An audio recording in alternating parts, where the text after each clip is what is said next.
மாற்று மத சகோதரர்களே, உங்களிடத்தில் சில கேள்விகளை கேட்க நான் ஆசைப்படுகிறேன்.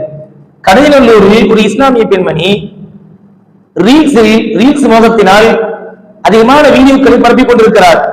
அவர் செய்த தவறை பெற்றோர்களுக்கு எடுத்துச் சொல்லுகிறார்கள். அதில் கோபம் கொண்ட அந்த பெண்மணி இஸ்லாமியர்களை தவறான முறையில் சித்தரித்து தன்னுடைய சொந்த மண்ணை இழிவுபடுத்தி வீடியோ பதிவிட்டு இருக்கிறார். இந்த வீடியோவை பார்த்த மாற்று மதத்தவர்களாகி நீங்கள் ஏன் இப்படி பொங்க வேண்டும்? பொங்கல் என்பதனால் பொங்குகிறீர்களா? என்ன காரணம் என்பதா எங்களுக்கு தெரியவில்லை.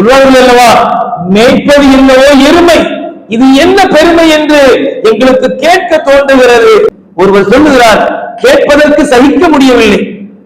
அவர் சொல்லுகிறார், இந்த பெண்மணி சாதாரண பெண்மணி அல்ல, கடையநல்லூர் என்ற ஊரினுடைய வேலு நாச்சியார் என்பதாக கூறுகிறார். நான் கேட்கிறேன், இந்த பெண்மணி அப்படி என்ன தியாகத்தை செய்து விட்டார்? விடுதலைக்காக வேண்டி சென்றாரா? விடுதலை போரில் கலந்து கொண்டாரா? மக்களுடைய கஷ்டங்களை நீக்கினாரா? இடஒதுக்கீட்டை பெற்றுத் தந்தாரா? என்ன தியாகத்தை செய்து விட்டார்? மக்களுக்காக வேண்டி போரிட்டு சிறைச்சாலை சென்றாரா? கஷ்டங்களை அனுபவித்தாரா? அப்படி என்ன அந்த பெண்மணி தியாகம் செய்து விட்டார் என்பதற்காக வேண்டி மாற்று மதத்தவர்களாகிய நீங்கள் அந்த பெண்மணியை வேலு நாச்சியார் என்பதாக இவர்கள் பேச வேண்டும்? வேலு நாச்சியார் என்ற பெண்மணி சாதாரண பெண்மணியா? அவருக்கு ஒரு வீர பெண்மணி. விடுதலை போரில் முதலாவது கலந்து கொண்ட பெண் வீராங்கனையாக இருந்து கொண்டிருக்கிறார். பல போர்களை சந்தித்திருக்கிறார். தன்னுடைய மக்களுக்காக வேண்டி, தன்னுடைய ஊருக்காக வேண்டி தன்னுடைய கணவனையே இழந்த பெண்மணி. ஆங்கிலேயரை எதிர்த்து தன்னுடைய சிவகங்கை என்ற ஊரை மீட்டெடுத்தவர். இப்படி பல சாதனைகளுக்கு சொந்தக்கார பெண்மணிதான் வேலு நாச்சியார் என்ற பெண்மணி இருந்து கொண்டிருக்கிறார்.